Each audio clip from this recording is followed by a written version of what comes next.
Oh my god, I love this. It's the dress of the show primary school. That's a throwback. And when I was 11, won the Irish National Spelling Bee Brexit, but it was all the kind of like Ben Shapiro content, or the feminist SJW. And then I was really struggling with this whole idea of like, I'm quite a polarizing person. Like basically the logic behind it, and this is absolutely ridiculous, but this is like 100% true story. They would joke about things that people were clearly actually insecure about, tried to manipulate all of my friends against me, which sounds so ridiculous and dramatic, but it is actually what happened. My granddad was a politician. I'm going on like all of these crazy tangents, but here to like a really, really interesting story in World War II. If you really care about fighting fascism, put your money where your mouth is. I don't think you can still separate class liberation from issues like feminism. One of the most extremely dangerous things is the disregard. Like, I'm a Catholic atheist. Like, that sounds bizarre. Oh, that's a really good question. I'm always very scared when people find out that I run the page. It wasn't really my decision to implement. I think a lot of people like wanted you to win it. Me and you relate because you're kind of like a bit enigmatic. Boys and girls, ladies and gentlemen, welcome back to my podcast, Coffee's on Me, David Quan, where I strive to give guests legacy-worthy interviews that listeners can enjoy while cooking, commuting, relaxing, or walking their pets. Moving into April now, though I still feel quite behind on academic work, I've really enjoyed the space of the Easter holidays to work on my dissertations. I'm grateful to speak with my guest, a fellow Cambridge University BNOC, big name on campus, but she's amazingly far, far bigger and more accomplished and more influential beyond campus. We are approaching 10,000 podcast downloads, and if you have been enjoying the discussions on Spotify, Apple Podcasts, YouTube, or wherever you listen to podcasts, thank you, and please do consider leaving a review and nominating a guest by contacting me via my link tree, David Quan. For those new to the podcast, welcome, and thank you in advance for your engagement. Please know that I don't take your time and feedback for granted, because when I started this podcast at a low point of my time in Cambridge, in fact, just this time last year, I was mostly just nervous about humiliating myself. But I went ahead with this passion project based on 3 ideals that still make up the content description for every single episode. First, a purpose of giving. Second, learning from others. And third, sharing of stories. I will always be the first to admit my many, many inadequacies, and I'll almost certainly listen back to laugh at how naive I am. But I genuinely maintain the deep conviction that this passion project, if wholly true to those founding motivations about giving, learning, and sharing, is a worthwhile pursuit. Seeing this podcast on people's Spotify Wraps or receiving positive messages about the guests gives me great fulfillment. I cannot thank all the guests enough for their courage and insights. With great pleasure, then, I introduce my guest, Amelia McDowell-Condit. Amelia, or Mimi, is a student at King's College, Cambridge, currently on intermission and returning in 2023 to begin her second year of studies in French and Russian ab-initio. Originally from Belfast, growing up in a newly peaceful and often still precarious Northern Ireland undoubtedly inspired her unrelenting passion for social justice and the importance of optimism despite setbacks and struggle. After going viral age 16 for an appearance on BBC's Question Time, she has guest edited the Daily Mirror as well as written for The Guardian, among other publications. On Intermission, she is balancing navigating the sea change from the Cambridge bubble to the world of employment and dedicating her time to community and union activism. Planning on taking a roundabout route into neurolinguistics eventually, she loves everything that brings people together, from languages to techno to comedy to the Eurovision song context, and hopefully she can add the podcast to the list afterwards. But Amelia, welcome to my podcast, Coffee's on Me, David Con. Hello, delighted to be here. I'm so glad that we've managed to organize this conversation. How are you feeling today? Oh, I'm feeling good. Honestly, a little bit tired. But he isn't, and I mean, it's one, I'm not at Cambridge at the minute, and two, it's not during term. So I mean, I feel like I don't know tiredness at the minute, you know. There's a lot that we can talk about, and I know that the viral video of you at Question Time has already got 5.7 million views, which we'll touch on a bit later. But I kind of want to start with the message that you had sent me. Initially, when I got this message, I was feeling very grateful and I thought it was really kind. And after I've done some research on you for the podcast, I reread the message and just realized the deeper meaning behind a lot of the things that you said. And I think this message captures a lot of the different themes of your life. So I'm just going to read out that message for the sake of keeping it in the recording, and then I will stem off that message. I think there's a lot of really interesting parts in there. So you wrote me very kindly. Congrats, by the way, mate, on the BNOC thing. Haha. I know myself sometimes it can be a bit difficult to figure out whether people really value you or just see you as a bit of a spectacle or whatever. But if it means anything, everyone I know who's spoken about you has only ever done it with total honesty and respect. You're super impressive and accomplished, and it's very admirable and says a lot that you can tell the stuff you do with the podcast and other things come from a real motivation for others and a place of interest, rather than cynical networking or self-promo. That's so common in CAM. So we'll pull it before the BBC stuff and going viral. Why don't you tell me about the Amelia in St. Therese of Lisieux Primary? St. Therese of Lisieux Primary School, that's a throwback. So my first kind of a brush with fame, if you could call it that, is a bit silly. So when I was 11, I entered and won the Irish National Spelling Bee. And it was I mean, at the time I thought it was really cool. Like, I got a bunch of like a massive like book token. My primary school won loads of books. They made a documentary about it too, which is like lost footage. There's funny like advertisements on it of YouTube. If you look up the Bee 2014, you can see me doing some really, really funny faces. But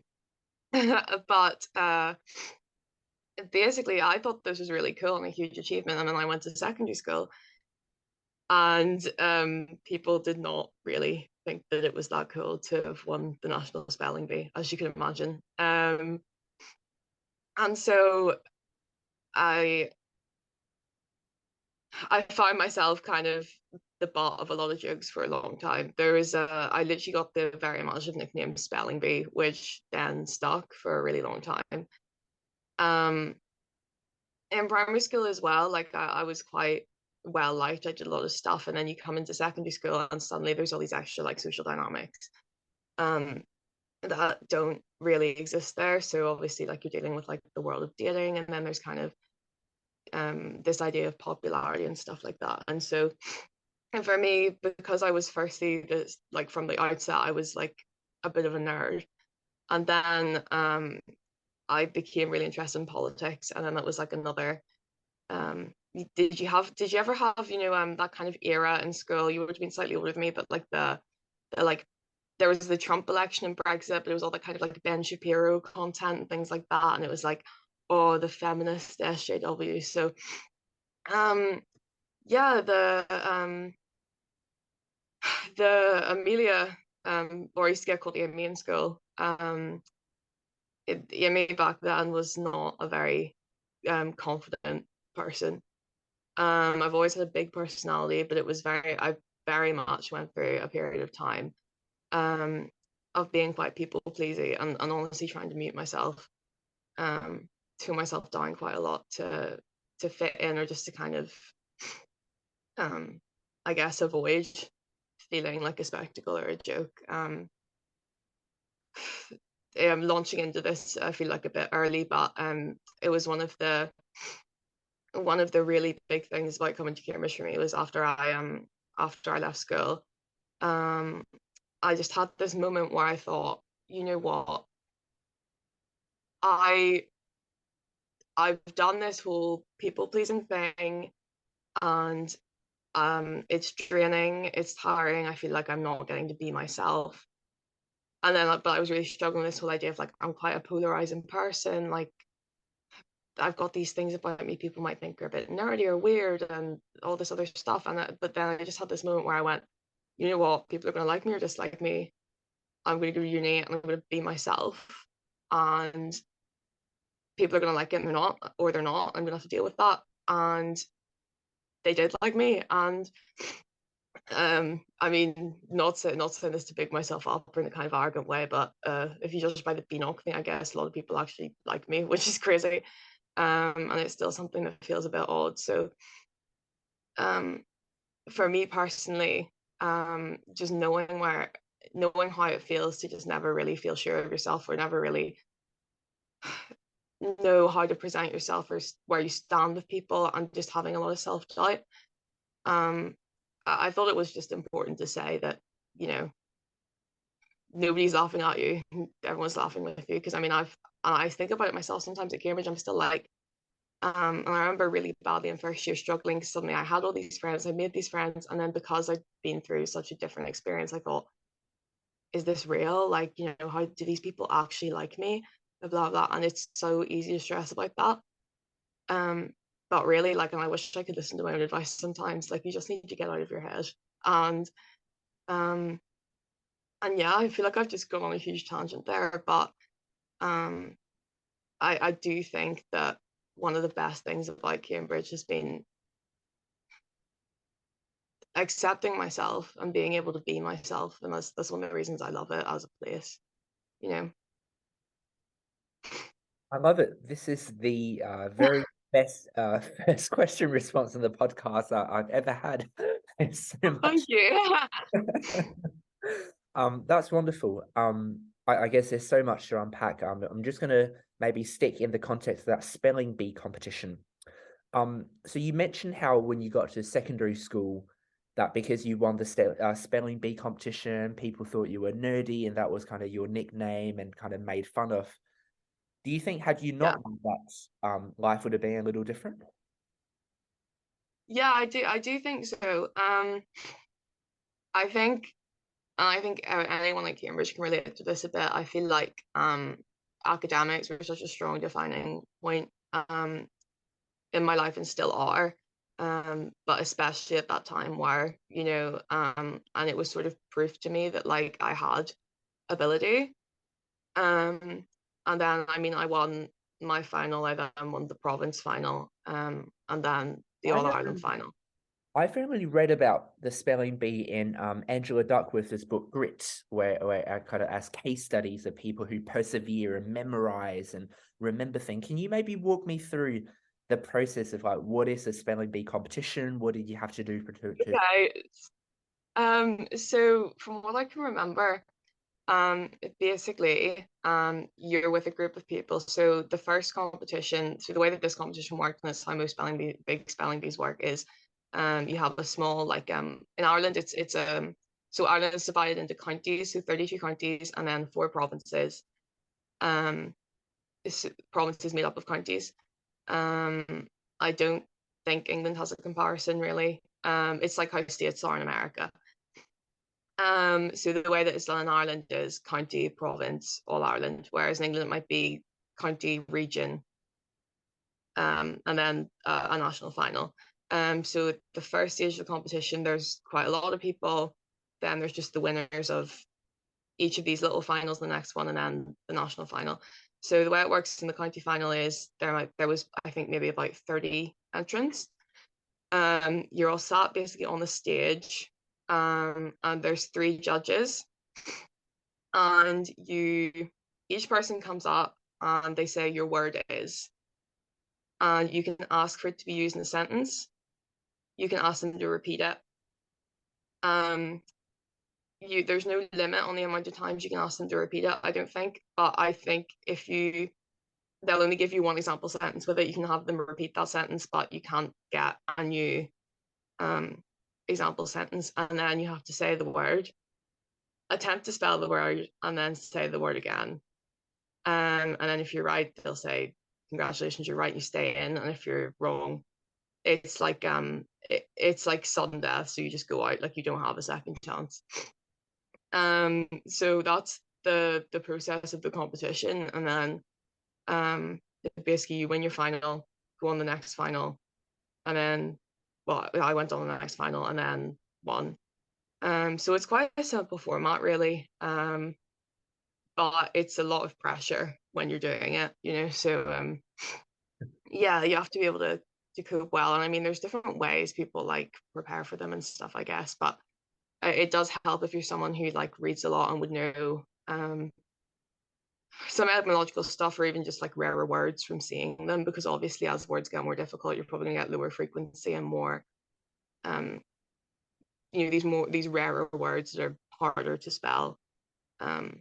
So that's how a spelling bee works. In English is probably one of the best languages you can have for a spelling bee, not to get all MMLer, but because English is riddled with historical spelling, because we have so many, like, so English is Germanic, then obviously has a huge like French influence in the words, and then we have all these later loan words from like Malaysia and India because of colonization. So we have a lot of just really weird spelling, just letters that make sounds that they don't look like they should. As like I'm sure anyone who speaks English would know examples. So that means English just has a lot of that. And if you go into the more tricky and not really well-known words, there are a lot of tricky English words to spell. So yeah, it gets quite crazy. I can't remember some of my words. I think the one that I won the province final with was speciesism. There was also pragmatism, which I'd never heard at the time. And I remember I thought she said pragmatism. And so I had to go to repeat it like 6 times. The word I won with, which I get told to say at least like once a week, is vermicelli. So like the little noodle pastas. The guy who lost to me in the final had oclophobia. So yeah, they get quite quite niche. So that was you at age 11. So I'm guessing before then you were just very well read and you loved words and languages and reading and just was a good, well-behaved. Yeah, I was always quite well behaved, but I've always been like I also did drama and I've always been quite sporty. So I did kind of do everything. I was very much like the smart one. Like I was academic, but I did a lot of stuff. I've always been quite like well-rounded. But yeah, I was a really, really big reader. Though with languages, I mean, I actually just I can't say the cringy like Cambridge cliche of like, oh, all my life I've been so interested in languages, because honestly it was a really, really late choice for me, or discovery for me, that was what I really wanted to do and what I had a passion for. But I guess you could say it was always through English, I guess at the time, like there was always that interest in like in languages, and then in linguistics as well, because when when you're doing a spelling bee and you kind of have to there's a lot of like if you're working on unfamiliar words, you might think of like etymology or like the form of the word and stuff like that. So like, is it I'm trying to think of the word. I was gonna say type of word, like is this an adverb, is this like what's the other words that sound like that look like. So there's obviously something there that interested me, but I was never actually really, really into languages for a long time. So did your like parents kind of place a high value on reading, learning at a young age, or were you just the smart one? I think I was very lucky with my parents, to be honest, because they very much I think they really did value education, and they did they, when I did turn out to be academic and stuff, like they definitely they would be encouraging me to be the best I could be, because they knew like what I could do. But my parents really let me try anything that I really wanted to. Like I did a lot of music when I was younger, and they really encouraged that. Whatever I did, they were very encouraging, because I mean my parents grew up during the Troubles, which I'm sure most people know this, but just in case, was a conflict in Northern Ireland that went on from the late 1960s until the Good Friday Agreement in 1998. So both of my parents were born my dad was born in the early 60s and my mom was born 1967. So really, like, they grew up during that, which instantly limited quite a lot of the opportunities that they would have had. For example, my dad was actually saying earlier today, he got offered to join the like Air Training Corps, sort of like cadets, but for the RAF when he was in school, so he could have learned to fly planes. But because that was obviously British forces, then it was very risky for people to join that, because the troubles took place between effectively the British state and supporters of Britain and those who wanted to unite Ireland. So instantly there, that was risky. My mum was for my mum it was even worse. My mum actually, I think, had an offer to study geography at Oxford, and she wasn't allowed to go because my mum's family just like were like very working class and from a very like an area that was very much like a where a lot of conflict took place in the Troubles, really right there in the middle of everything. And she had to basically stay to look after her brother and also earn money to support her family. So she stayed in Belfast and did law. And her mum was also very much like, what are you going to get with geography? Like, what's the point in doing that? Like, you know, if you do law, then you'll be a lawyer. And for my dad as well, he really wanted to do history. And then the same thing happened. It was, you know, do law, you'll get a job with that. And so I think because of that, they never wanted me to feel pressured to do anything. I think they wanted to let me choose what I wanted to do. And they would always support it. And so they did obviously then value me doing well academically because I clearly was academic and they wanted me to do the best I could, but they never really they never forced me into anything. And they were never, you know, when I said I want to go to Cambridge, they were obviously really encouraging about that, but it was never like, you're going to get into Cambridge, you're going to do this, you're going to do that. It was actually so when I say I realized I wanted to do languages really, really late, I had decided that I was going to do medicine. And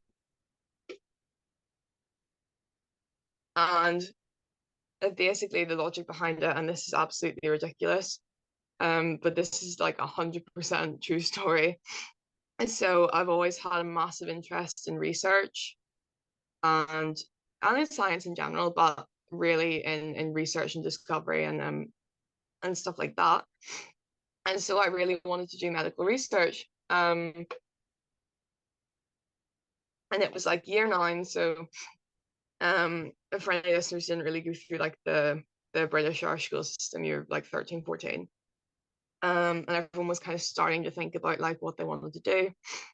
And the boy who sat next to me in my geography class said to me, oh, what do you think you want to do at university? And I said, oh, I'm thinking of like biomedical science. And he laughed and went, isn't that for people who are too stupid to do medicine? Oh. Yeah. And my reaction was not to go, no, like, oh, what, shut up. It was, right, I'll do medicine then. So like to prove a point, I was like, yeah, I'll do medicine then. Prove you wrong, I can do it. And then there was also, I think, from my school, a lot of pressure. If you're more academic, it was do medicine, do law, the kind of classic 2 choices. And it was actually my parents who were always saying to me, like, are you sure you want to do this? Whereas a lot of people's parents were very much like, you're going to be a doctor, you're going to be this. So I really do thank them for that. But yeah, I actually wasn't even going to do French GCSE. So GCSEs, again, sure most listeners know, are the first set of like proper public examinations we do in secondary school. To do an A level, which is the final exam, you would need usually a GCSE in the subject. And I was not going to do French, which I now do at Cambridge. In my original choices, I was going to do Latin because I thought it'd be more useful for medical terms and things. And then I did better in my French exam without studying, and I was doing a lot of subjects. I thought, you know what, I'll do French. And then I found out I knew I was good at it, and then I was still good at it, and I had a really amazing teacher, and she convinced me to do it for A level. And it was really only when I started my like last 2 years of school that I thought, actually, languages is what I really want to do. And my parents were like, I think they were relieved, honestly, because I don't think I'd be a great doctor, but they were like completely supportive of that. Yeah, I'm going on these like huge tangents, like but yeah, to answer your original question, I would say my parents definitely valued academics, but it was more because they knew that of what I was capable of more than they just wanted me to be academic, you know. It's definitely really interesting. Like even for me, like before coming to the UK of starting university, I was looking at like Cambridge courses like English or geography or Yeah. theology. It's like, oh, what are you meant to do with them? But now that I'm here, I've definitely realized the tremendous value of every degree. You know, the Yeah. skills that you build, like languages, theology, English, like these are super, super employable tracks. Like I Yeah. know MFest there's a lot of jokes and stuff, but it's actually really, really useful. It's also really interesting how you have gone through all those changes. And in fact, in the 2019 article, it mentioned that Oxford is actually your aim. Yes, I hate this. I hate that this comes up. It really, really. I actually want to go back in time and just like grab my mouth and just don't say Oxford. And there wasn't really. I mean, I went to I went to a state school. We did have like quite a good record with getting people into Oxford and Cambridge. Like there's usually one or two every year. I'm in my year there was one guy got into Oxford and then me at Cambridge, and me and him had actually been at primary school together and like in the same class from when we were like 4. So that was a nice little coincidence. But I just kind of knew like, oh, Oxford and Cambridge, like I'm going to do one of them, and then I just thought. I think my logic at the time was because Oxford has a different entrance test, and I did really well in the practice papers for it. So I thought I'll go for Oxford. And then the reason I chose Cambridge is I was incredibly lucky. So there's a scheme called Villiers Park, which is like a residential of like 4 nights, like an educational trip.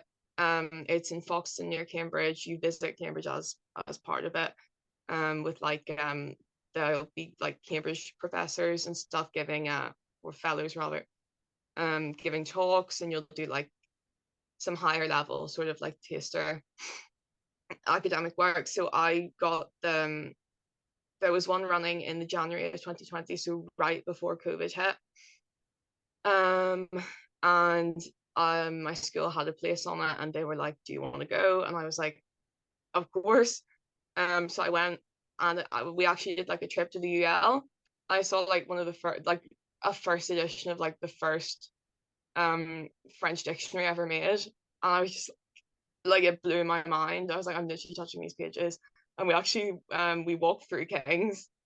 Um so I just kind of had the like, I can't even really explain why, but I just had this like, I want to be here like feeling. And yeah, that's so I was just really lucky about the timing that I got to go because COVID hit right after that. And I really do think about like, if I hadn't gone on that trip, what would have happened. Would I be at Oxford right now? I'm not sure, but I'm very glad that I choose Cambridge. I love it. So So it yeah, sounds like you overall had a good time in primary school, but you mentioned how high school was extremely difficult. Was it just a few people, like the kind of bullies who made life hard for you, or was it like most people? it was. I would say it was most people. Yeah. I Because was you just kind won the of. spelling bee, which I think is a brilliant achievement. Pardon? Like, Sorry. why did you feel like most people were quite antagonistic or non-inclusive? Yeah, I feel like a lot of it was probably in my head, to be honest. But I think even when I wasn't really like, well, I would say everyone in school knew me. I wouldn't say I was popular, if you know what I mean. Like I think people like knew who I was, but I wouldn't say it was popularity. But I always had kind of like a bigger personality. And what I always say to people, like, because I've got friends who stress about this too, is when you have a bigger personality, people's reactions to it is probably going to be bigger as well. Um, I think Could you I elaborate? think I was just. Oh yeah, sorry, go on, go on. Oh, no, I can elaborate. So I feel like um I have a really close friend. I won't name him, but he kind of, we have a lot of the same kind of stresses, and he was talking about this stuff to me. He's thinking like, and it's the whole people pleaser thing of like, oh, like I don't want people to um like I just want people to be nice to me. Like I just want to get on with loads of people. For me, and like this might not be right for everyone. I just thought the way I think about it in my head is if you have a big personality and you're giving a lot, I feel like that elicits more of a reaction from people, and that might be a really not good reaction. But I just tell myself in my head that that's just kind of something that I have to deal with. Then, people are different. Someone might find me really annoying, and their best mate might find me like entertaining. So, but for school, I think I was more of just kind of an easy target. Like, I was easy to wind up. I was like super political. I had an emo phase, which didn't really help. And then but I did have like a good group of friends, and like we were all super close, and I still have like a few close friends from school. Like, I wasn't like friendless or anything. I did, however, have a really, really difficult time the year that COVID happened. So 2019, 2020, I fell out with that really close group, and that was when it did get really difficult. I, not to get too deep into effectively, there was someone that I was friends with who I just they would just not really respect people's boundaries, I guess. And I mean that they were someone who made a lot of jokes. And what I noticed that they would do is they would joke about things that people were clearly actually insecure about. And that really bothered me. So I kind of took them on, because me and them were also kind of the two bigger personalities in the group. And then when I fell out with them, they effectively tried to manipulate all of my friends against me, which sounds so ridiculous and dramatic, but it is actually what happened. And that was like extremely difficult to deal with. And I mean, Cambridge really kind of, with both like the working for the interview process, and then when I got my offer, and then the whole, when you meet people in the group chats, and like you start kind of making these like strange like online friendships, but they're going to become real. It really was like a huge like motivator for me at that point. And that was really what pushed me, what, like I said earlier, with the whole like, I'm going to be myself, and people put up with it, because I felt so kind of like, because I was so cut off from everyone, I felt like it wasn't even that I wasn't showing myself to people, or I was showing myself down. It was like I couldn't. And I just wanted that opportunity to, like, because in school then everybody talks, everyone knows each other. Belfast, where I'm from, it can feel like a very small place. Like, you feel very connected to everyone. And going to this new place where I had none of that, none of the preconceptions working against me or anything like that, it was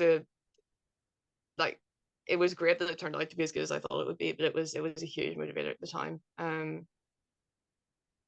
So yeah, I would say that I think I made it worse for myself, because I really do get it in my head that like people would have like preconceptions of me.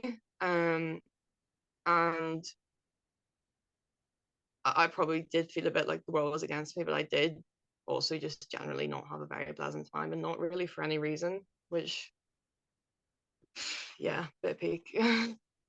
It's always really interesting, like our identity. I think I read this quote somewhere, like, we are not who we think we are who we think others think we are. Yes. And I guess in that context, with a bit of kind of space and the hindsight now, as you mentioned, that a lot of the things were probably just in your head, and people probably didn't think of you badly as you thought that they did. You also mentioned like big personality, like with politics. I know Northern Ireland's obviously a place with a lot of dialogue and discourse. Yeah. What kind of stuff are you actually like doing, saying? Like, how are you a big personality? In school or not? In school, high school. It was a very big time for politics, because we had like the Brexit referendum, Trump. There was a lot happening in Northern Ireland with Brexit for a while, and I just like spoke up about it. And then in the kind of like religious, like RE, religious education lessons, we'd have like the ethics debate.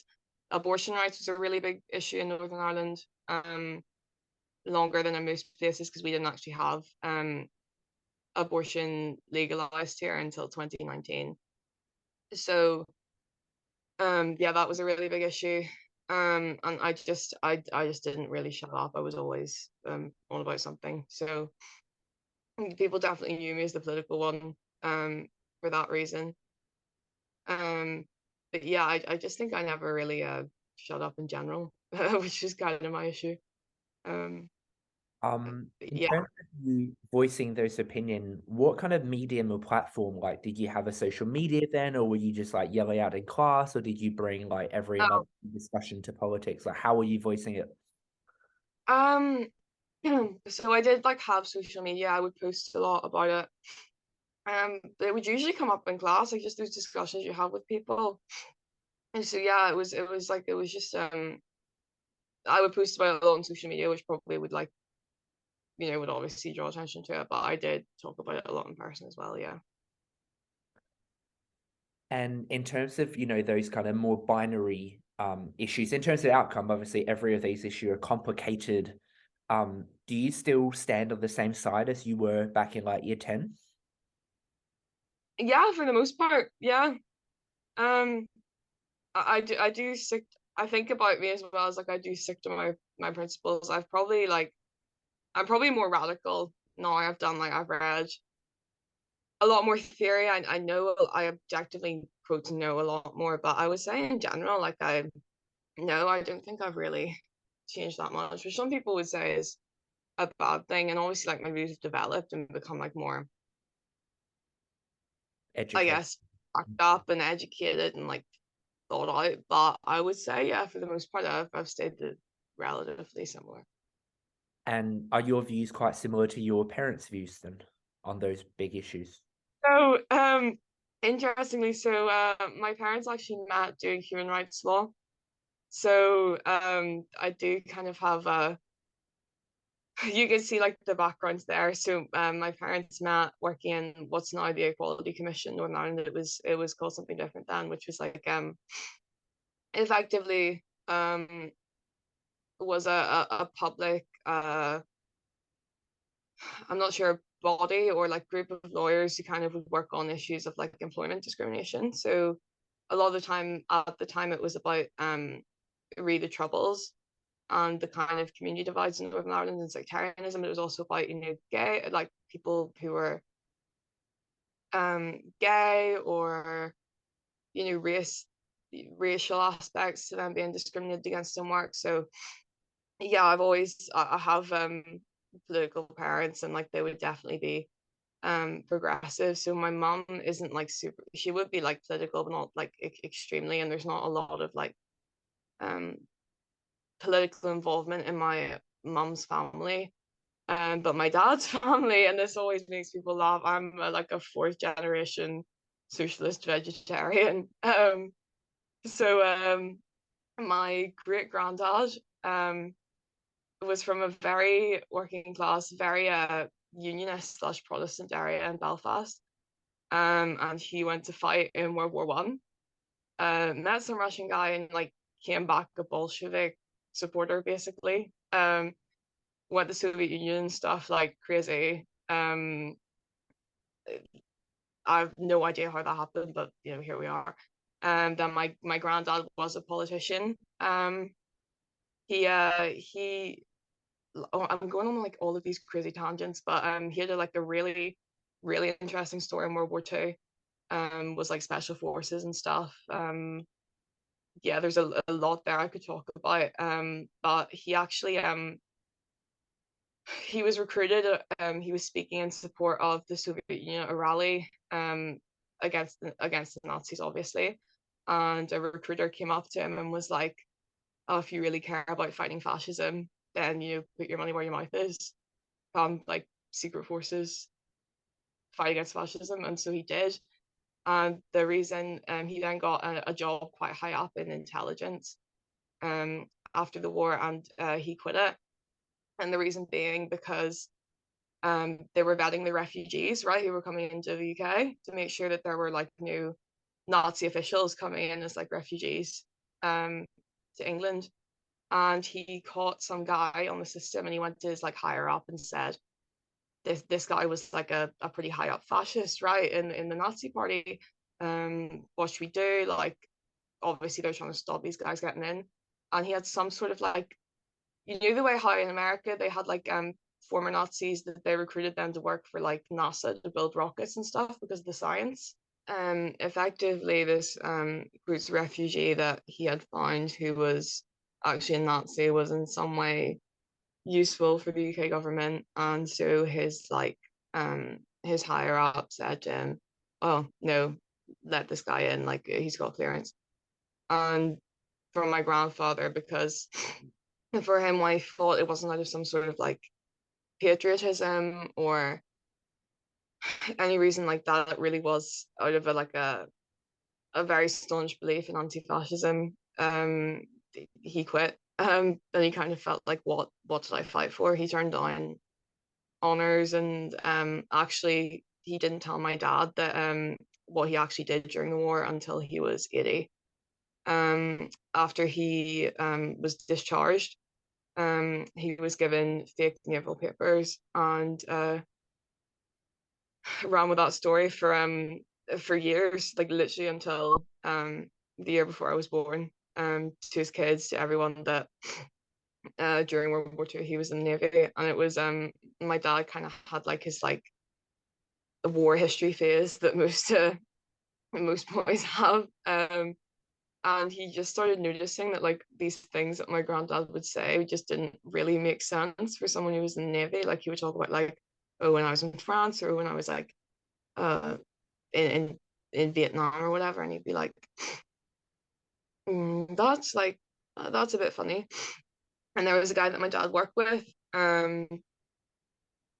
one day who asked him, oh, like how's your dad? And my dad was like, oh, like he's doing well, like, oh, like why'd you ask? And he's like, oh, like my dad would have known your dad like back during the war, like they fought together. And my dad went, oh, in the Navy? And he was like, no, not in the Navy. And my dad was in the Navy, and he's like, you need to talk to your dad.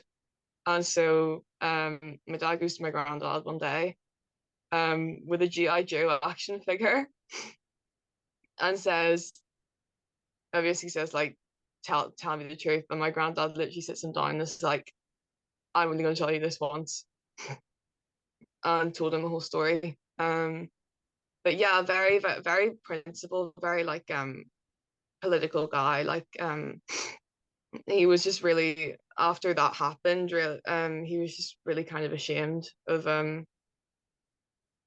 he did kind of feel like he fought in vain. So he just never really talked about it, and really got involved in like the trade union movement and labor politics. And he also, interestingly, and I do actually find this really cool, and my dad finds it really weird, so he did a master's and then a PhD in phonetics. So obviously part of linguistics, and he actually founded a deaf and blind school and was the head teacher for years because he studied phonetics, and at the time lip reading was kind of the mode of communication and stuff like that. So he would kind of be able to teach deaf kids to talk effectively. But I just find it really cool that like I had this granddad who was also super political and also a linguist. And then my dad. And then me. So yeah, I do have very similar political views to my dad and kind of my dad's family and stuff. But I would say my parents never really kind of pushed me into anything, or like influenced me like that. I think my dad's glad I turned out the way I did. But I was very much I was encouraged, I would say, to question things and to kind of think about like why things were the way they were. Not encouraged to have a certain viewpoint. But my parents definitely kind of, yeah, they were very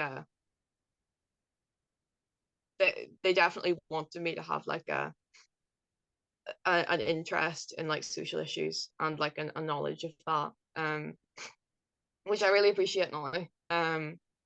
But yeah, it makes it convenient having like similar views to your parents. I imagine it's not great if you don't. It could be a little bit awkward around the dinner table, but dinner table discussions at your house would be very fascinating. Does it get quite heated? Honestly, not really, because we do agree a lot. The funniest one is I have two cousins on my mom's second cousins on my mom's side who are like investment bankers. So I think my dad with them. Nothing against investment bankers or anything. At all. Just to say, do your thing. I think my dad we were sat with them once, and like from then on, kind of at the big family gatherings, like my dad was no longer sat with them. So you can imagine how that went down. But yeah, no, I mean, I am quite glad that I have, parents who are interested in that thing, and I'll have those like discussions with me. And I did appreciate it growing up. I think, like So me and my dad. I'm just looking at the kind of the recommendation list that you have provided on your Twitter bio. And there you've got like Karl Marx and Engels, Lenin, Luxemburg, socialist republicanism, Marxist feminism, anarchist, black libertary, non-Western perspective, Chomsky, yo, capitalism sucks. That's the actual title. And Palestine, etc. Why do you outline these headings and these resources, and how have they kind of touched you? Yeah. I'm gonna have a little look through it actually, because I did make that quite a while ago. I'm not sure exactly what I've put in it. I have a good idea. I wasn't just throwing stuff in there. But I could probably talk about some of them a bit more specifically. Yeah. Sorry. I know the link, so I'll just pop it in. How old were you when you created this list? Maybe 17, 18. I was really political nerdy, like I read a lot. Yeah. So yeah, obviously the manifesto, it's just a classic, isn't it? You know what I mean? Like, I mean, it is itself a polemic. It's not a big work of theory. It's very much kind of a, it is like literally a pamphlet. I think it's a good briefing even to this day, if you have that perspective and analysis on, or of at least the Marxist perspective and analysis on capitalism. And I think that a lot of Marx is not very well written. He wasn't the greatest, not the most skilled with a pen, whereas I think that the manifesto is quite digestible.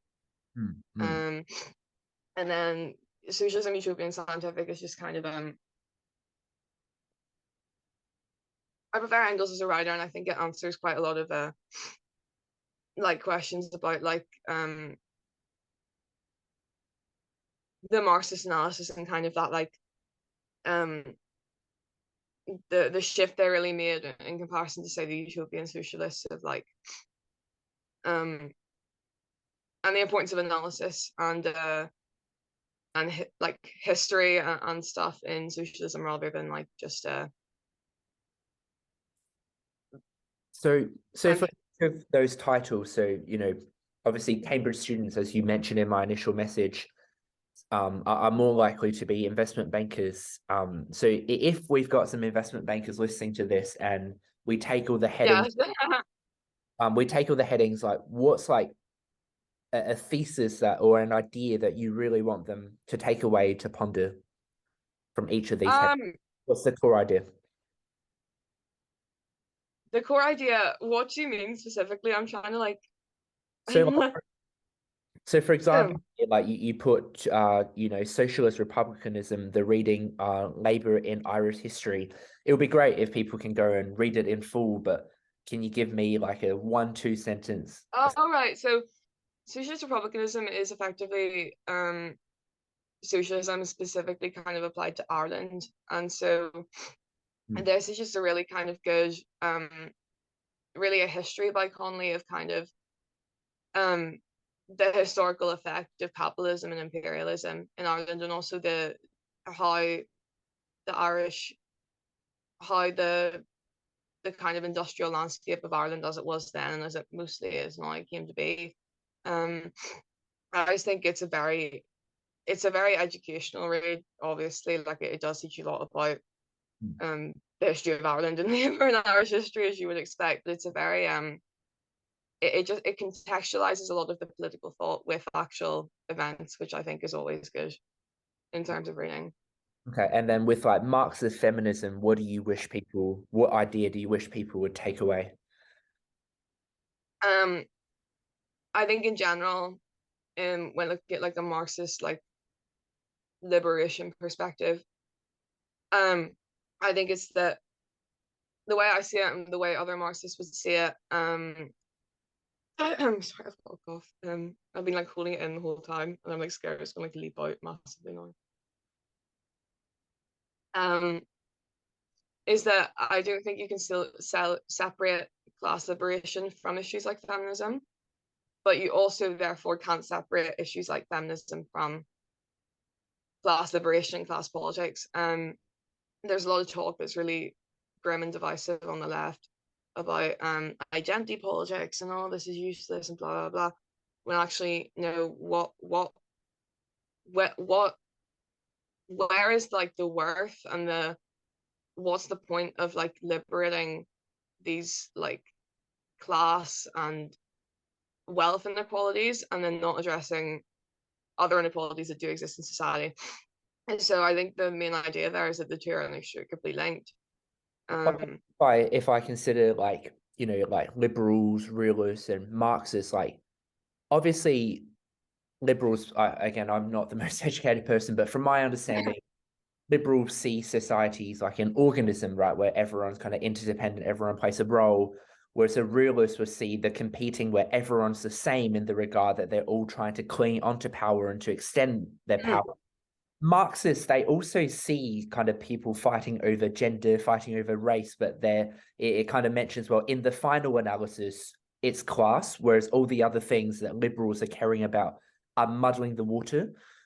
Where do you, so I'm guessing if you're a Marxist, are you also saying that in the final analysis, it's about class, but you're also very worried about all the other things as well?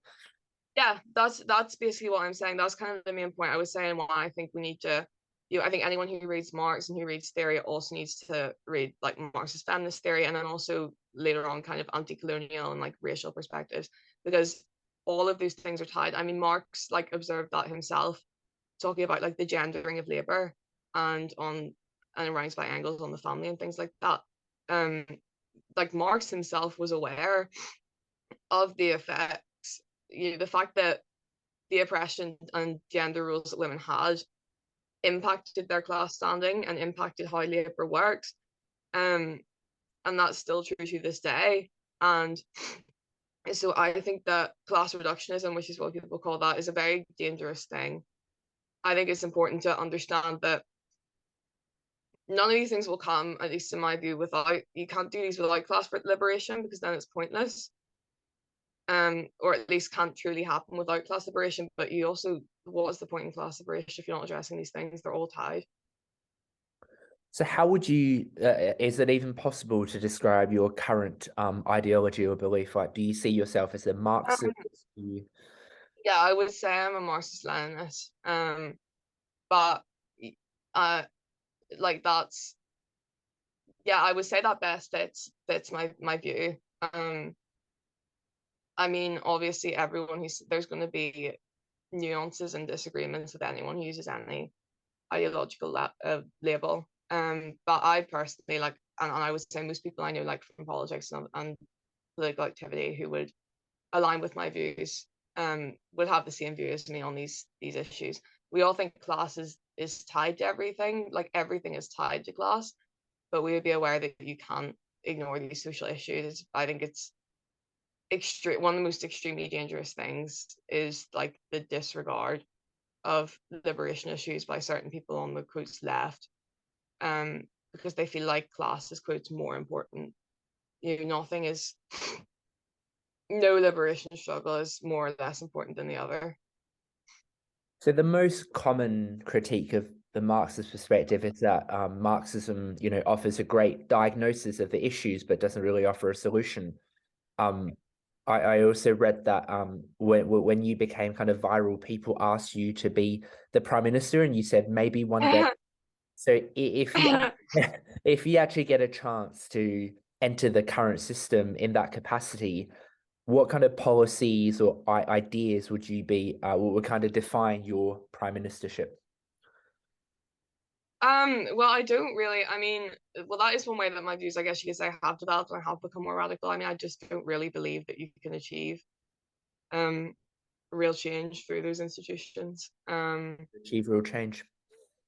No, not like, to me, like, I'm gonna sound like a complete intellectual, like Marxist, like, I was going to say a very rude word, but I won't when I say this, but like, to me, like, they're like bourgeois institutions, like they're rooted in capitalism, like they're not it's like a bourgeois democracy is like the term we use for it.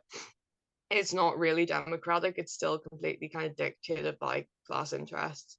And so to me, like, I think entering electoral politics and stuff like that, I'm just not really interested in it. And I don't, you know, I can't describe my theoretical like prime ministership because I don't think I would. I can't see myself, engaging in that system anymore. Um, so You went to a Catholic primary school. Are you religious, and have you tried to apply these kind of thinking to religion? I'm actually so I'm not religious. My parents also aren't really religious. My mum was raised like in a Catholic household. My family would be Catholic, but there's a very big in Ireland and probably in like a lot of European countries. Would you say that you're like a strong atheist, that you just actively don't believe in God, or you just like haven't really thought about it? Yeah, I would say I'm an atheist. Um, yeah, uh, yeah. There's not really like much more to elaborate on there. I'm not really like super spiritual. Like I would just say I'm an atheist, but I would say that like cultural Catholicism is definitely a big thing here, Mm. if you know what I mean. So it's not even just the religious identity. It's like it's really weird. You can be asked like I would say to people like I'm a Catholic atheist. Like that sounds bizarre, but it's very much like a cultural identity here as much as it is a religious one. I do actually have a really good friend here at home who I do like some activism stuff with, and he is um a religious Catholic, and he's actually I've talked to him quite a lot about like liberation theology, which is super interesting. And then you think, the Catholic Church and Marxism, like what's going on there as a marriage. But then he was talking about, if you look at countries in South America, which obviously is very strong, like left-wing tradition, a lot of history there, struggle. There are also Catholic countries, and a lot of the people there who would have those views are still religious, and it's almost like that liberational like adoption of it, of the kind of like community aspect of religion, and the optimism, and also like the faith aspect, I guess, like the belief in something bigger, you could say. So I mean, I personally am an atheist. I wouldn't um like I say I'm Catholic in a kind of Northern Irish sense. It's a little bit odd. Um, but I mean, I wouldn't say I have an overly negative view of religion. So you're not Um, like Marx, where obviously he says like religion's like opium for the masses. okay. Oh yeah, yeah. I mean, for me, obviously, like in Ireland as well, I've really seen um with things like the abortion debate, and the fact that abortion was so like restricted here, and also with there's a lot of news that comes out about like historical inquiries and things like that, and you hear about these things like the baby homes in Ireland, where like just mistreatment of children, like a lot of Mm.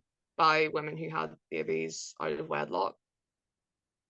And you see, and like the power that the church had in politics, and I see things like that, and that is, you do see those negatives. And in Northern Ireland, I mean, obviously our main conflict was sectarianism. That was religion that was the defining feature of the war, that basically like um is still haunts Northern Ireland really to this day. So I mean, I really have seen the negatives and their effects, but I do think there are some positive things to religion, and I don't I wouldn't be out here like burning the churches and the mosques and like banning like praying and stuff like that. I don't think it's productive. I think I think there's beauty in everything, and I think that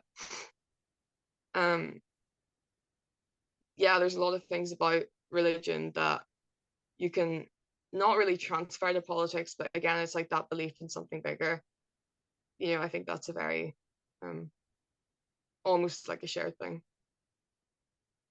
So when you kind of delivered that indictment of the Conservative Party on Question Time and kind of criticized David Cameron, and that night you set up your Twitter account, instantly collected 8,000 followers.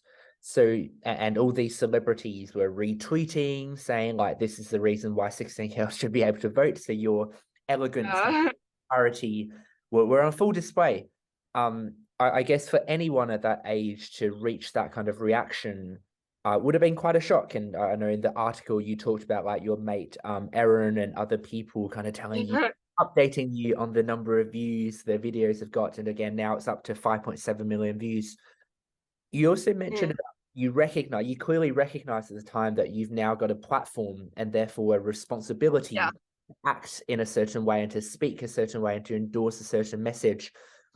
Who did you talk to your parents or like teachers or mentors about what that meant for you and your community at that point? Or how did you deal with Southern fame, basically? That's a really good question. I mean, I don't think I really asked for much advice. I mean, my parents just don't really know how social media works. So, I said like, oh, I'm big on Twitter. They were kind of like, okay, whatever that means. I think that my dad was really kind of like, he was like, take the opportunities, like if you get them, take them. And I did. So I mean, that was good. We have a really, I'm not sure, I can't remember if David talked about this or not, but there's kind of a persistent sort of issue with like Northern Irish people is that we don't really, I don't know if it's a culture thing or what, but we kind of sell ourselves a bit short. And like we have this tendency, and it was a big thing for the like Oxford interview prep that they would always tell us like, go in there, like big yourself up. And it was the same with me, like, but my dad's always one of those people who's like, stop doing that, stop it. Like, where's goes everyone else? And so like he was like, yeah, you do have to be like, I did say that on Question Time. I was great. You give me the chance to write an article, like take the opportunities, like be proud of like what you've done. And but do you feel I think that was, do you feel like that had perhaps set the bar so high for you that like did you ever feel like you're still in that shadow and that still is one of the key things about your achievements, and are you still proud of it? Are you happy? Like, how are you feeling now as a university student? yeah, I do feel, sometimes I do feel a little bit like almost like peaking early. Like it did feel a bit like that. It's difficult to kind of, because that was then because of like the video and stuff, I then got noticed by like newspaper writers and things like that. And I remember I got asked really quickly after that to speak on Radio 4, which was like obviously a big deal. And then after that, then I got to the editor of the Daily Mirror got put in touch with me, and I got to like guest edit this national newspaper. And it's quite hard to see like where's the up from that, like where, like at 16, where the hell do you go up from there? I think at the time, had I kind of sorry, had I like retained the belief and like the intention to pursue like electoral politics and activism kind of within the Labour Party, like there was obviously a very clear path that I could have taken kind of through like the youth politics and then parachute in somewhere as a candidate or something like that. And but I think that while it's difficult to see like where I go up from there, and like I obviously still do really value politics. It's something I want to be active in. Like if I could dedicate my life to it in a way that wasn't electoral, I would. But the way I kind of see it now is you always have to do things for yourself. And like if I if I end up doing research or whatever I end up doing, like it doesn't matter if it's like more impressive to other people, or does it matter that it's another achievement that I've got and going further in a different way.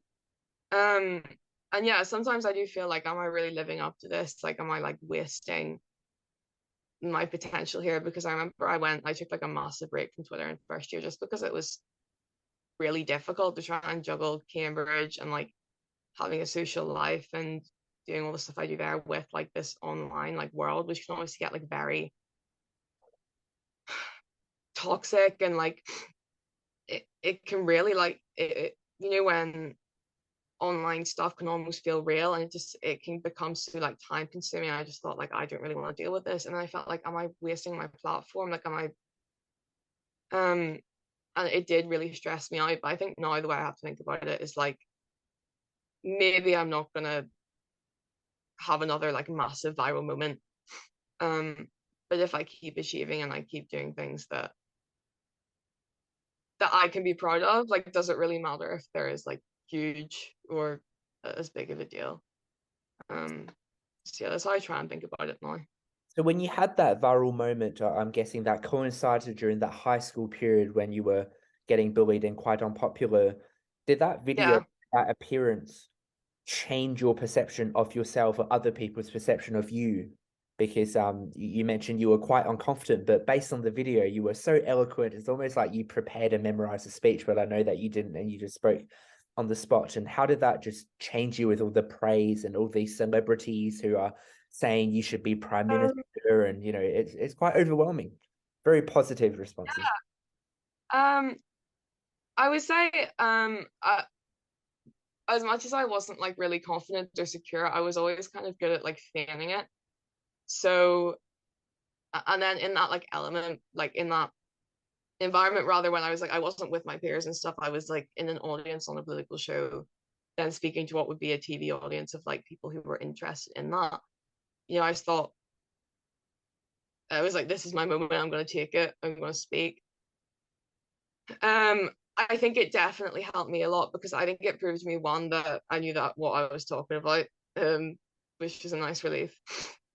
And like that kind of reassurance of like my ability, or that I kind of, or just like the reassurance of people like agreeing with you in general is quite nice. So I think it helped in that regard. And then I think it also like made me like realize in a way like my abilities, and like I'm a good speaker. Like I have this interest in politics. Like this isn't, because it almost felt sometimes embarrassing for me.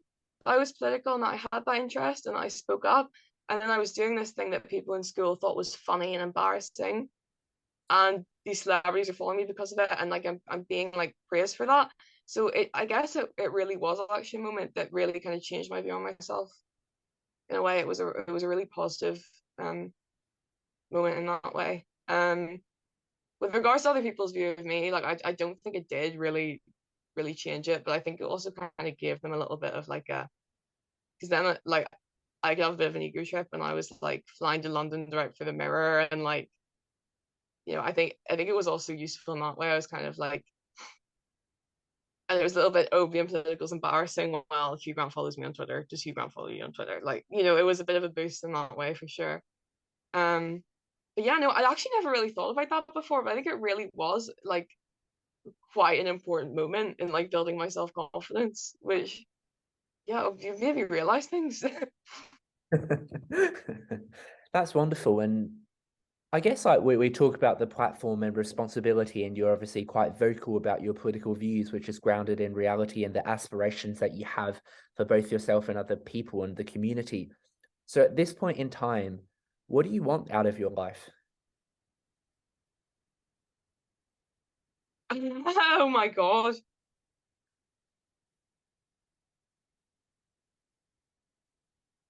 I'm really deep in this one. This is extremely cringeworthy.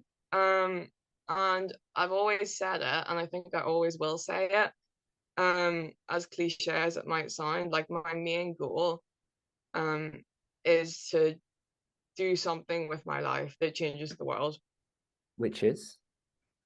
And I'm not entirely sure what that's going to be. And I've had ideas of it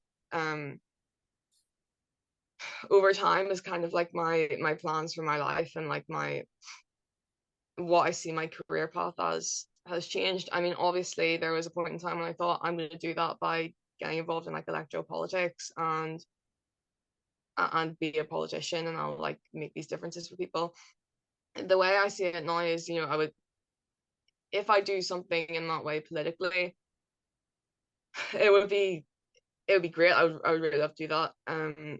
But when I still want to go into research, like I may have given up on the biomedical science stream, but my goal, like I said in my bio, is neurolinguistics. And if you think about it, that's like the science behind speech therapy, the science behind Stephen Hawking's like talking computer. And that's the research that is why we know how our brain processes language, and then we use that to make these innovations. And I think like I could find something in my research that changes so many people's lives. And like that's the way I see it. Like I want to leave a positive impact on the world.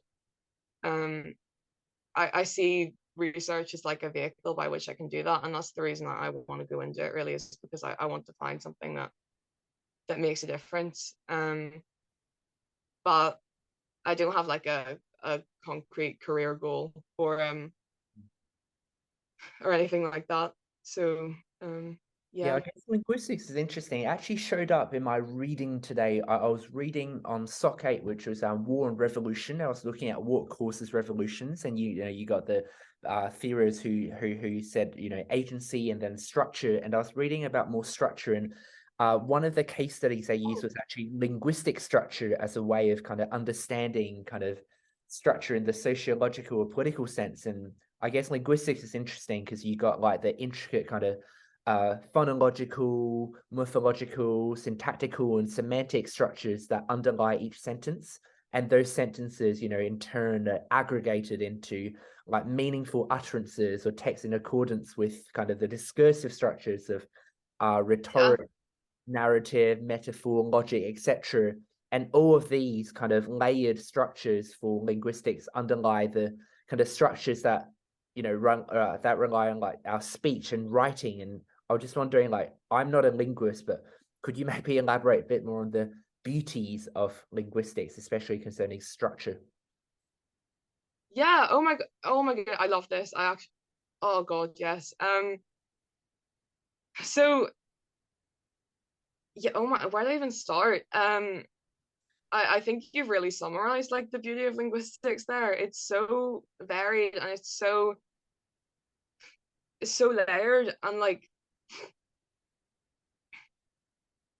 honestly, I feel like you've like explained the beauties of it yourself, like all of these intricacies and things that we don't even think about that go into like this gift that we have of language.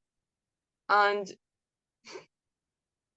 obviously language is like a unique thing to humanity, right? I would say it's really what kind of makes us human, is that ability to communicate.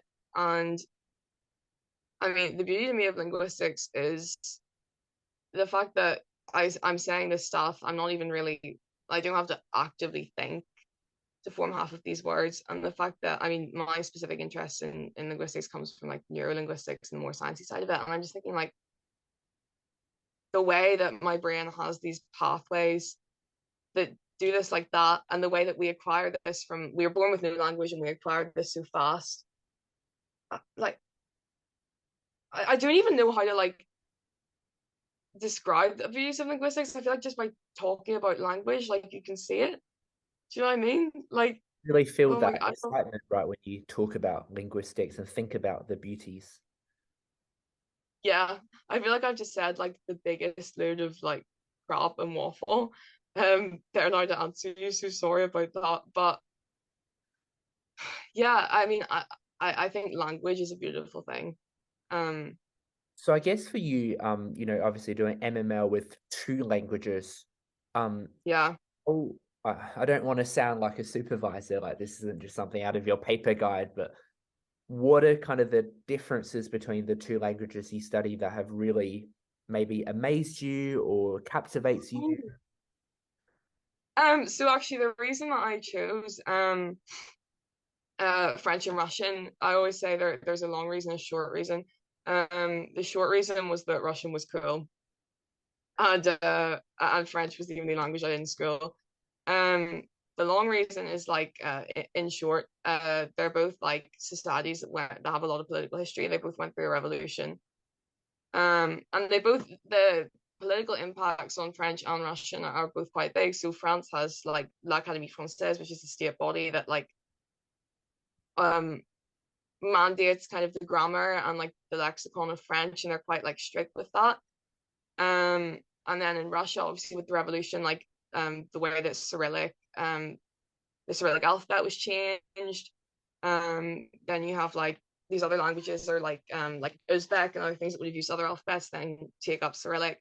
So the political impacts on the language can be seen then and there. The languages themselves, so obviously like they're extremely different. So French is Romance, obviously derived from Latin, a lot of shared lexicon with English, a lot of shared structures in English. So for example, like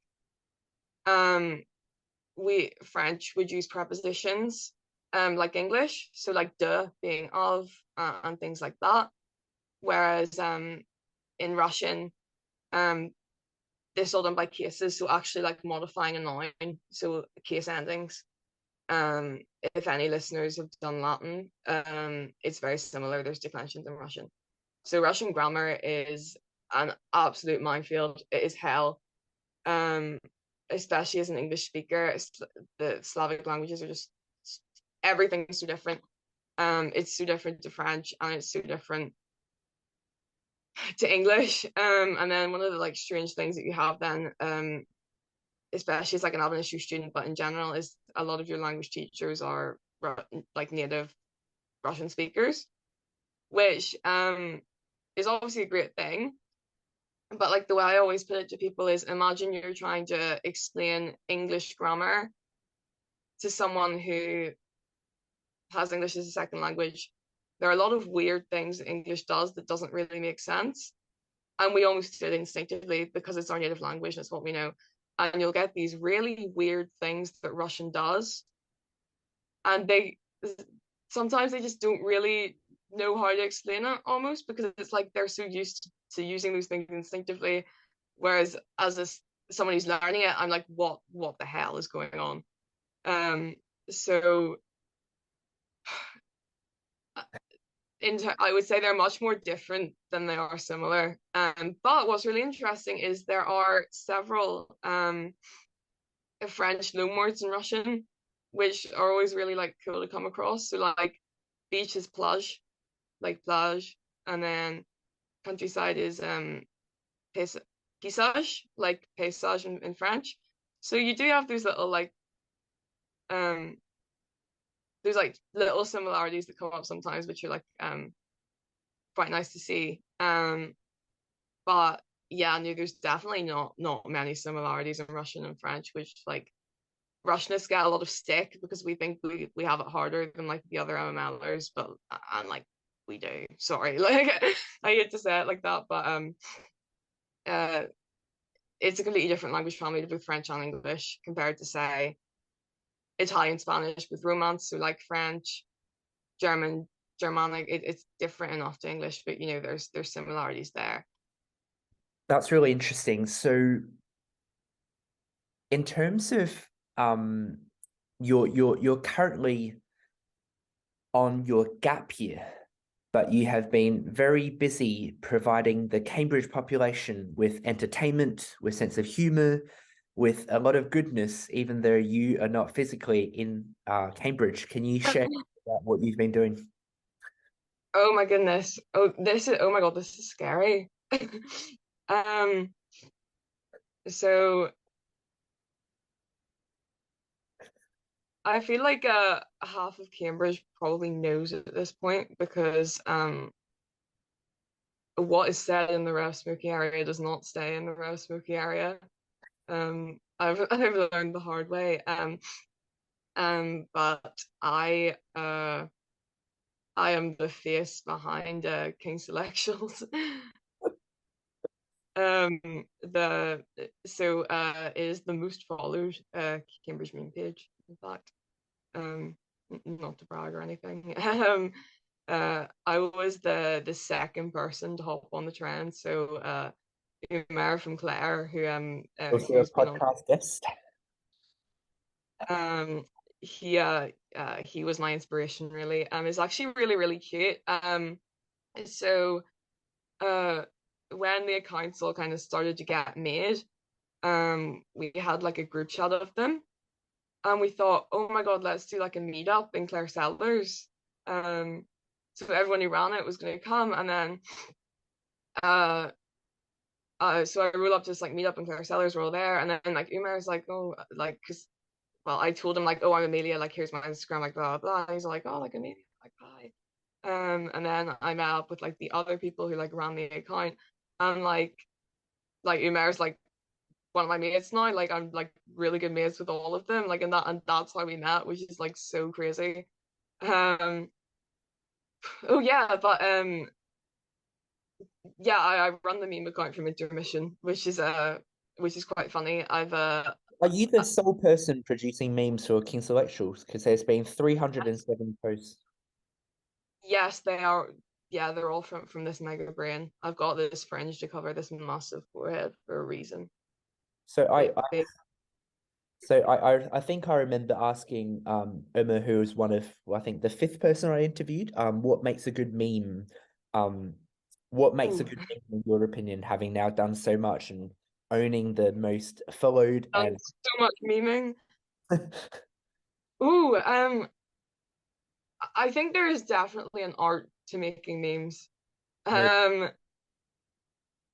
Like, I'm always very scared when people find out that I run the page, because I'm like, what if it's not actually like that funny? Because that's what would embarrass me. Like, if I had a meme page and it wasn't, and it was just like cringy and not funny. I think keep it simple is like the main thing. Like, you don't want to be trying to do like really elaborate jokes, because like they usually just don't translate very well. And like what makes a meme, I think, like work is like relatability, and kind of like not quite being a universal, because there has to be like that element of like an inside joke, but a lot of the memes that I post are really like thoughts I've had, or like kind of riffs on experiences I've had, that feel like, people at Cambridge are going to connect to this, like they're going to get it. I feel like if you have like a kind of a good turn of phrase and like know how to be comic, it does help. But I feel like the main key to a good meme is knowing your audience. So you didn't even ask me for my permission when you use me in one of your memes. Explain the thought processes behind selecting me at the appropriate time that we have with lots of people. So I saw the Cambridge Uni basketball meme, if you know the one, and I find it kind of funny, because it was the whole BNOC list thing was going to happen. I was like, this is literally going to be me. Like, I got to be on the BNOC list, and then I just got beaten by Diego Quan. I did. And I don't know, it just came into my head, because I think it was actually like me and Umar were talking about it, and we were like, we really wanted you to get number one. Like, that was the thing. And so I made it. Pardon? You want to get number one? You wanted me to get number one? No, we wanted you to get number one, because like I knew, like, even if I did end up on it, like I knew I wasn't gonna be number one. Like we thought it was gonna be, but like we wanted it to be, like we thought like deserved like winner. So I actually made the meme like before the list came out. It was kind of like manifested. I was like, I want to be able to post this, like he needs to be number one. And then you did come number one, so I posted it. But Yeah, I mean, I think a lot of people like wanted you to win it, like generally. Really? Like, yeah, that sounds like silly, but it was kind of like because you were someone like people knew, and then like I guess that people liked, and it wasn't like I know you're like involved in the union, you're present and stuff, but like you're not really seen as like a union hack. Do you know what I mean? Mm. Or like anything people really have contempt for. Like, I mean, you're kind of in. I feel kind of like I feel like me and you relate because you're kind of like a bit enigmatic. Like you play, but you're blues basketball. You have a podcast. Like you do investing. Like there's like you're a bit of an impressive character in that way.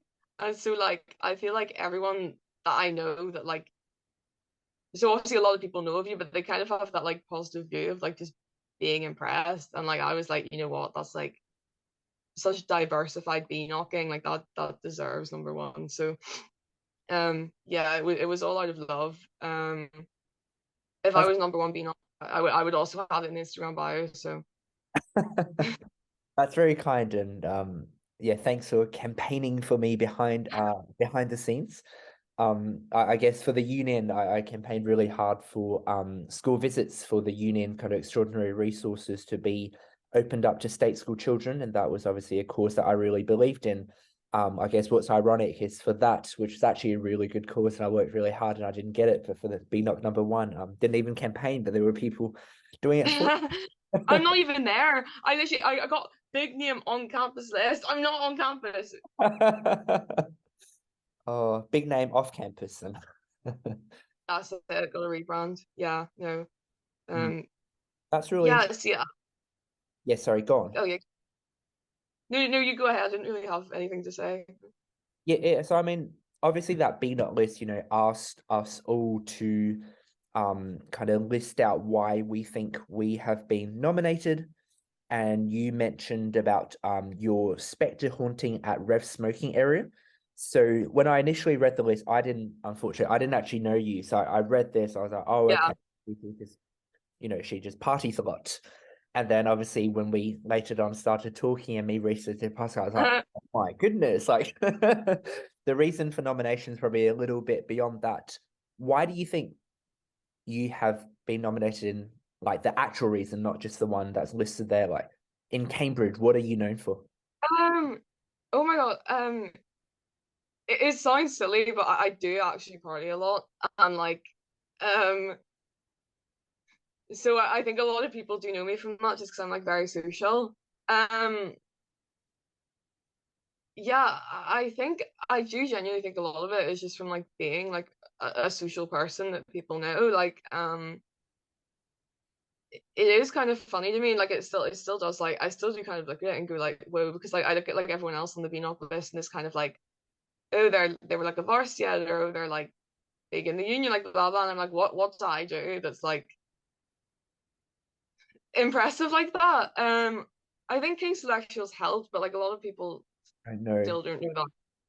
Mm. Still don't know that's me. I do think a lot of it is just from like being a social person, and obviously like I'm involved in some like political stuff and like and things like that. But uh and there are people like at Cambridge who know me from that. I remember so clearly in first year I found a guy's like driving license outside MASH that he dropped, and I can find him on Facebook and I messaged being like, yo, I find this, like what college I can drop it off. And he's like, I follow you on Twitter, you're a legend. Like which was so funny. Um but yeah, like I do genuinely think a lot of it is just because like I socialize a lot and people know me. Like I really like we had this whole joke about me making like me and some of my friends about me being on the top 10 when I'm not in Cambridge. Like I didn't think I was actually going to do it, and then I did, which like slightly scared me because I'm uh, like what it made me feel like was one time, and like this is like a core memory, like it stuck with me. I was at MASH and this girl comes up to me in the smoking area and she goes, are you Amelia McSomething from King's? And I'm like, yeah. And she goes, you have a reputation. And she just walks off. Like terrifying. But I think it's a good one. Very much so. Very much so.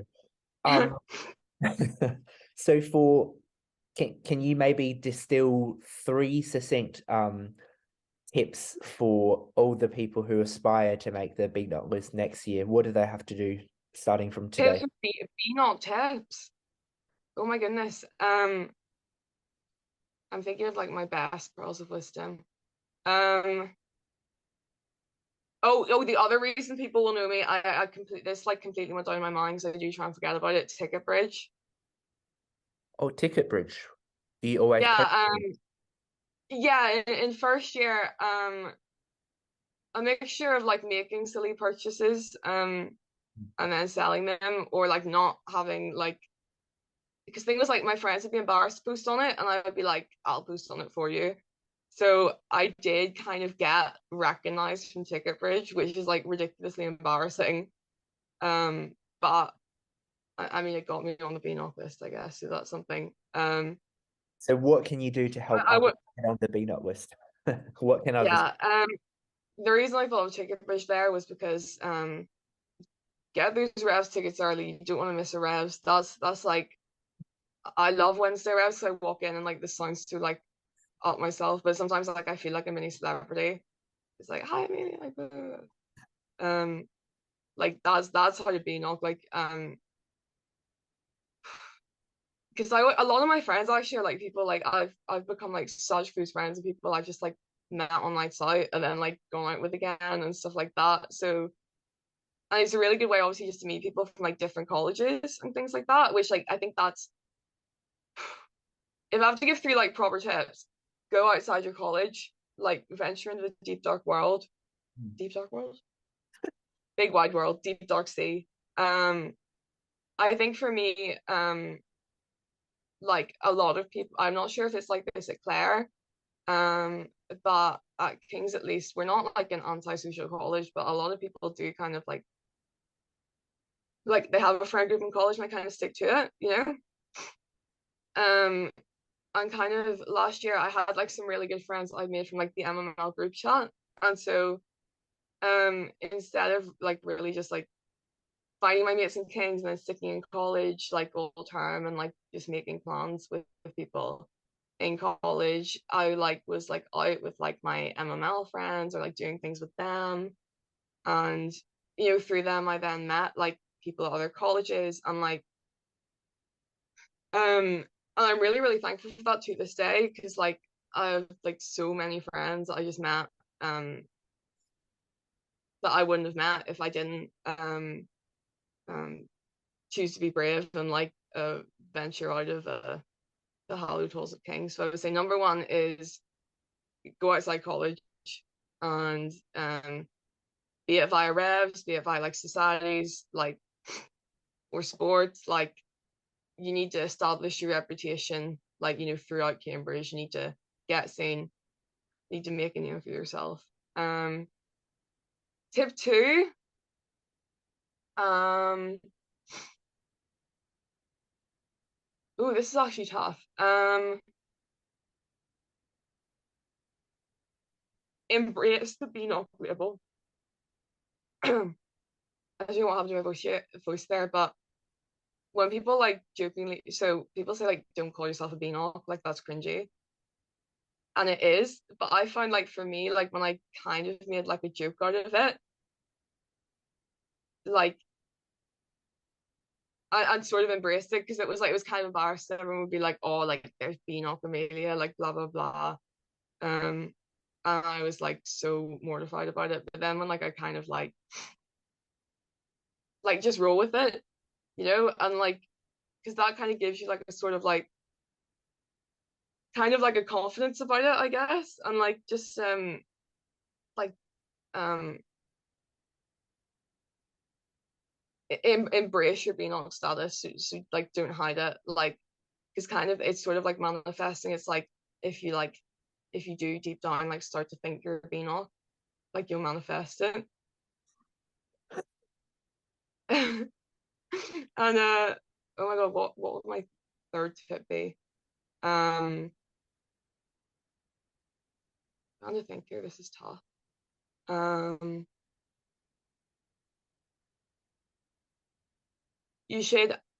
I feel like you should have like at least one kind of like interesting thing about your appearance, or like niche thing that's like recognizable for you. So like I used to have really long blonde hair. So it was like, oh, is that like the blonde one from Kings or whatever, which like sounds silly. What's But mine? What's mine? um see, you've kind of managed to do it without it, which makes it like more impressive. Like I feel like everyone just knows you, so you don't really like have to like have like a thing. But the reason I say this is because um like on nights out, like we'll kind of like have these people that we see and you're like, oh, that's the guy who always wears this, or like, oh, that's like the girl who's always like at this cafe, like blah blah. Like if you have like a niche thing that like, I feel like it's quite a good like sneaky way to be known, because then you can kind of do it like mysteriously, like almost without a name. So I feel like if you kind of like establish like a little reputation, little persona in some way, like, yeah, find something that like makes you different and like play to it. And the fourth one, is definitely not to join the union, but to get other people to campaign for you. um, Oh my God, I'm like terrified. Like I feel like I should finally like enter my union era, but it does like slightly terrify me. I did make the how to get involved guide, so if you do want to get involved, I can forward that to you. Yeah, I will take you up on the advice for sure. Um, Um, so obviously this podcast aspires to give you a legacy-worthy interview, you know, a meaningful piece of recording that you can look back on in 10, 20 years' time, that you can give your kids or family or friends or whoever. We've talked about a lot of different things. I've just got two more questions to wrap up, but is there anything else that you really desperately want to keep in this recording, or else I'll wrap up?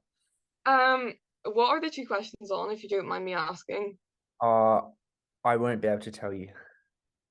Okay, okay. No,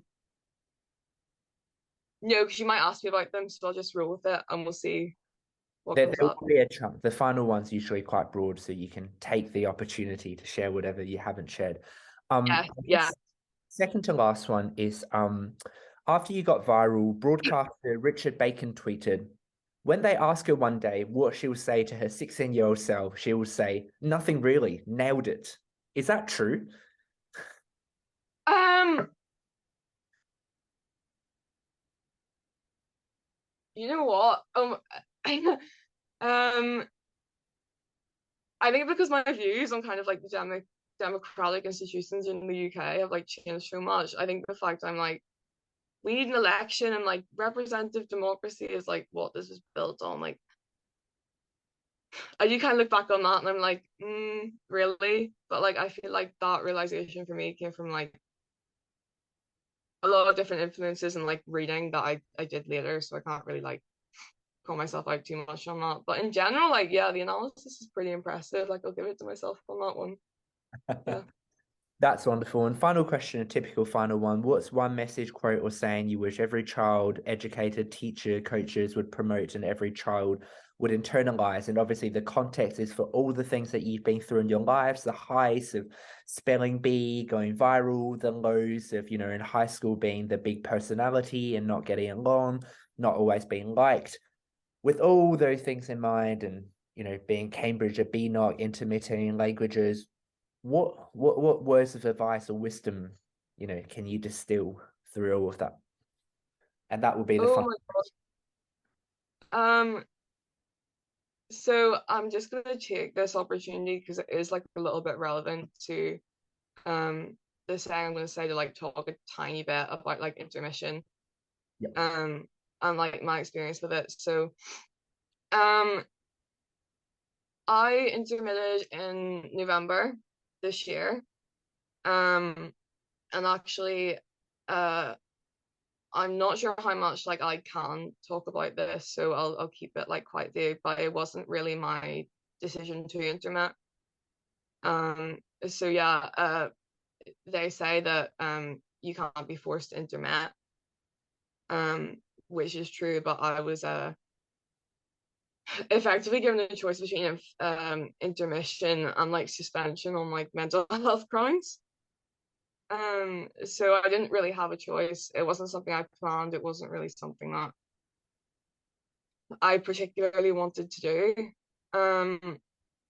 I feel like intermission is framed a lot by colleges and also like from people's like positive experiences of intermitting, which are great, and like I don't deny it can be a very positive thing. I've experienced loads of positives from intermission, but it's almost framed as like a cure-all, like it's gonna, getting away from Cambridge in a break is gonna solve all these problems. Whereas for me, I almost thought, I'm going back to a place I don't have the best memories with. I have no plans. I didn't want to take this year out. I don't know how this is gonna go for me. Like and I was so negative about it. I also had the feeling like I almost felt like I let myself down or failed by having to intermit. Like, do you understand? It almost felt like I couldn't deal with this, and I couldn't, like it was a failure to cope, really. And then obviously now I know that mindset is completely wrong. But I did really have to change my mindset and look at this as an opportunity, and it's something that wasn't planned, that came along, but now it's here. I can roll with it and I can make the best of it. And I mean, that's what I've been trying to do, and I have actually on intermission, especially with my mental health, come quite a long way. And I'm not saying, really, I can't say yet if I'm glad it happened, and I can't say it's been the easiest few months, but I've made the most of it. And so, like, a really nice quote that actually my godfather put in my birthday card this year, and I've been thinking about it since, was happiness is like a butterfly. Try and catch it, it'll fly away. But oh my god, how does it go? That's really embarrassing. But happiness is like a butterfly, try and catch it, it'll fly away. But effectively, it's like, if you're patient, maybe it'll land on your shoulder. And kind of the way that like I interpret that is, maybe sometimes even in like very unexpected places, there are reasons to be cheerful, and you can't always chase after what you want or what you think you want. And sometimes it feels like it literally escapes from you, like it's out of your control. But if you take things as they are and be patient, happiness will come. You'll find your way. Things will work out. And yeah, that's my pearl of wisdom to share with everyone at the end. I'm like, sorry. No, that's so beautiful, and I'm sorry for what has happened, but I also have, I guess, this deep belief and faith that things do happen for a reason. And I think there's no doubt that you've been through a lot in your life, but you've always seemed to have handled each with the courage of authenticity and the courage to be vulnerable. And even just looking at your social media and just how bold you are to share your thoughts. And again, like, I don't agree with every intellectual thing that you say, but that doesn't mean I don't respect you as a person. And I think the way that you put yourself out there is really, really inspiring. And I think we need more people like you who can dare to voice their opinion and to share their perspective. And yeah, I really admire you. Oh, thank you. That would be my, if I can do an extra piece of advice, that would be my other one. Don't hold back, be yourself. Like, you know what I mean? I mean, if you want like a cringe, like, transformation post, I mean, I went from being like people pleaser, like unhappy, like I never trying to fit in and never feeling like I did, and then I decided to be myself, and I'm number 7 BNOC. Like, you know what I mean? And the other thing about that is and one thing I think that, like, the really, really, like, just a really important thing that I don't think that